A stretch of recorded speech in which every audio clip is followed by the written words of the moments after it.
नमस्कार बच्चों, आज का अपना चैप्टर नंबर 4 हमने स्टार्ट किया हुआ था।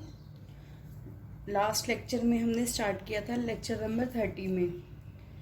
इसका हमारा 1 पॉइंट हो चुका था। ठीक है, जब नया पार्टनर एडमिट होता है तो वो एक रेशो के लिए आता है। ठीक है, जैसे पहले ए और बी दो पार्टनर थे, वो 1:1 में अपना पार्टनरशिप फर्म चला रहे थे। जैसे ही सी आ गया तो क्या उनका रेशो 1:1 रहेगा? नहीं रहेगा। क्या हो जाएगा? वो हाफ से फिर 1/3 पे आ जाएंगे, मतलब 1:1 हो जाएगा उनका। जब नया पार्टनर आया, जैसे 1/6 शेयर के लिए आया, तो एक पर्टिकुलर शेयर हमको बता दिया कि इतने के लिए वो पार्टनरशिप फर्म में आ रहा है। फर्स्ट पॉइंट में फिर ये था कि जब वो 1/6 शेयर के लिए आ रहे हैं या 1/5 के लिए आ रहे हैं, तो उसके बारे में आगे हमें कुछ नहीं बताया होता था कि ए से कितना लेगा या बी से कितना लेगा। आज जो सेकंड पॉइंट पढ़ेंगे, इसमें ये कह रहा है कि जब कोई न्यू पार्टनर एडमिट होता है, new partner purchase his share of profit,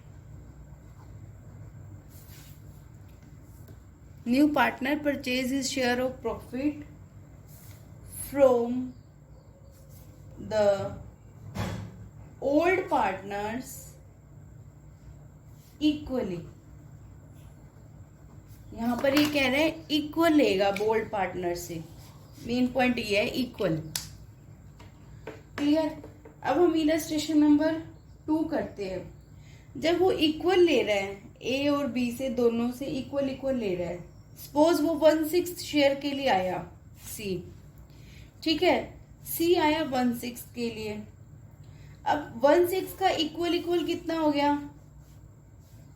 1/6 का इक्वल इक्वल मतलब हाफ हाफ हो गया। इक्वल इक्वल मतलब हाफ। पहले से ए और बी दो ओल्ड पार्टनर्स हैं। ठीक है, अब इसका आधा ए से लेगा, इसका आधा बी से लेगा। यही हुआ। इसका आधा ए से लेगा, इसका आधा बी से लेगा। अब 1/6 का आधा कितना हुआ? 1/6 का आधा हो गया 1/2, 1/12। 1/12 वो ए से लेगा, 1/12 वो बी से लेगा। अब ए और बी जब ओल्ड पार्टनर्स थे तो उनका रेशो था 7:5। ठीक है, अब हमें क्वेश्चन में बोल दिया कि हाफ हाफ लेगा, इक्वल इक्वल लेगा। इक्वल इक्वल मतलब आधा आधा लेगा। आधा कितना आया? 1/12 आया। अब जब ए अपने रेशो का, ओल्ड शेयर का 7/12 का 1/12 किसको दे देगा? सी को दे देगा। बी 5/12 का 5/12 में से 1/12 किसको दे देगा? सी को दे देगा। तो ए का कितना रह जाएगा? As new share after surrendering, surrendering मतलब देना, या after sacrificing 1/12 in C's share. C को दे रहा है ना, तो ए का था कितना? 7/12। ए का था कितना? 7/12। इसमें से 1/12 वो किसको दे देगा? सी को दे देगा। तो ए का कितना बच गया? 6/12। ऐसी बी का न्यू शेयर आफ्टर सरेंडरिंग या आफ्टर सेक्रीफाइसिंग 1/12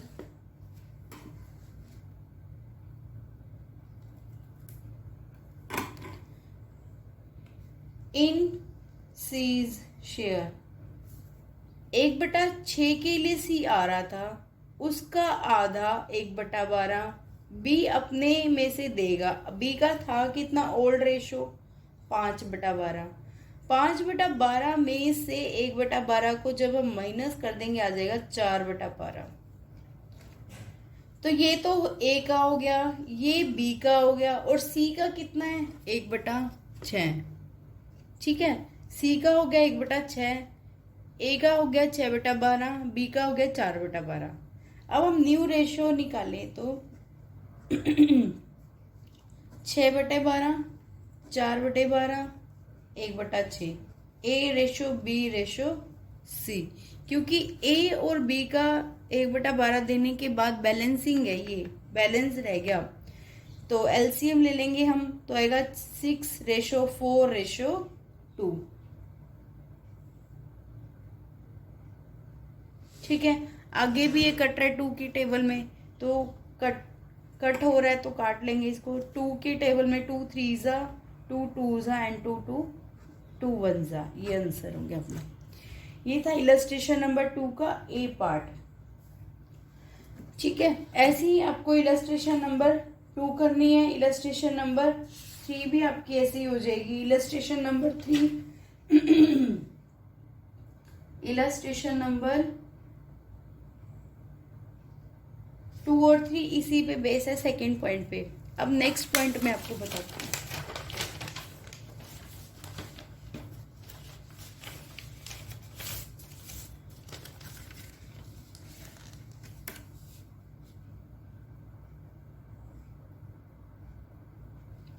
नेक्स्ट पॉइंट है नंबर 3।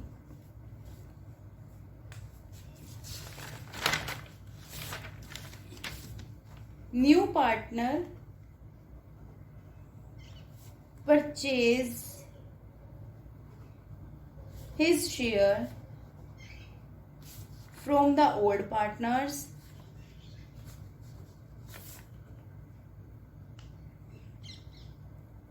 पहले तो इक्वली था, और अब क्या होएगा, in a particular ratio, in a particular ratio. वहां पर इक्वली था, यहां पर मेन पॉइंट क्या है, पर्टिकुलर रेशियो। क्लियर। अब जैसे एग्जांपल में लेते हैं, ए और बी दो पार्टनर हैं, ठीक है, 7/3। उन्होंने सी को एडमिट किया 3/7 के लिए।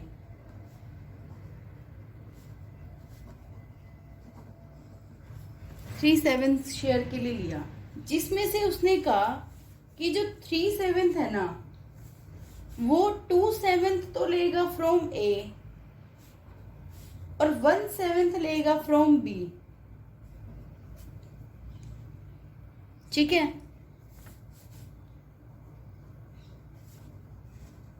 ये आपको क्वेश्चन ही बता रही हूँ भी, एग्जाम्पल है ये। इलस्ट्रेशन नंबर 4 आप रीड आउट भी कर लेना चाहिए अपनी बुक में।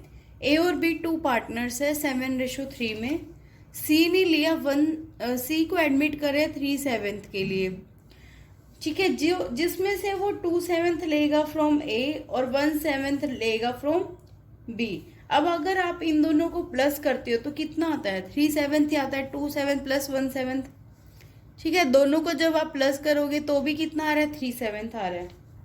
अब डायरेक्ट हमने क्या करना है, जब ए अपनी ओल्ड रेशो में से इतना सेक्रीफाइस कर रहा है सी के लिए, बी अपने ओल्ड रेशो में से इतना सेक्रीफाइस कर रहा है बी सी के लिए, तो डायरेक्ट हम ए का और बी का न्यू रेशो निकाल सकते हैं। A is new share after surrendering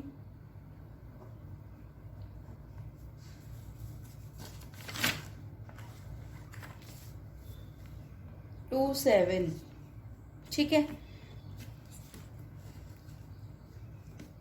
ए का है कितना, 7/10, माइनस कर देंगे 2/7, तो ये आ गया। एलसीएम लेंगे 70, 10 को 70 को 10 से डिवाइड करेंगे, 7 7 49 माइनस 20, ये आ गया अपना 29 divide by 70।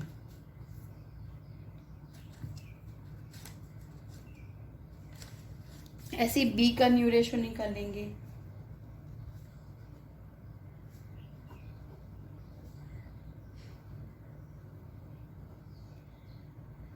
B is new share after surrendering 1/7 कर रहे हैं, तो बी का जो न्यू रेशो कितना है, ओल्ड रेशो है 3/10 माइनस 1/7। एलसीएम ले लो, 70 7 3 21 10 11/70, और न्यू रेशियो क्या हो जाएगा, ये 29 डिवाइड बाई 70, 11/70, और इसका 3/7।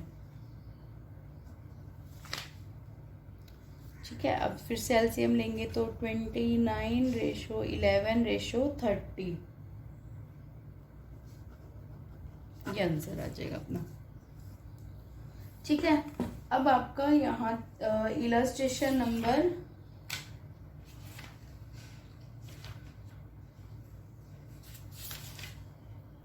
7 तक कंप्लीट हो गया। उसके बाद है वो एक नया पॉइंट है, वो मैं आपको नेक्स्ट लेक्चर में करा दूंगी। आप लोग इतने यहाँ तक इलस्ट्रेशन नंबर 7 तक अच्छे से कर लेना विद प्रैक्टिकल्स हम जरूर करने हैं। अपनी नोटबुक साथ के साथ तैयार करते रहना।